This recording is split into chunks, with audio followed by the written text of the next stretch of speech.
there's an amount of tension that's on this chain here, and so the tension is set as you saw in the video, where at the very top, when you're just giving enough pressure to push up on this and then just pushing down from the top of the chain to the bottom of the chain, that's the difference that you want, which is that 0.79 to 1.18 inches. So I put it right at 1 inch. You could see it came up to about 1.5 inches and went down to about 2.5 inches. So I've got my adjustment right.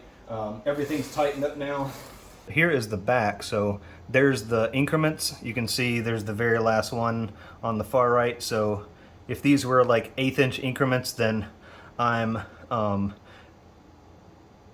half plus some, 1/2 inch plus some to get all the way up to the back of the axle, that bracket there. And then on the other side, it's actually identical. And that's the information that they had in the manual. You want those to be identical. So this is half, it's just a little bit over half. It's not quite even that would be, if that's 1/8 or 1/16, I'm not sure if that's an actual measurement, but whatever these increments are here, this is where I've moved it to where it's even to the edge of the block.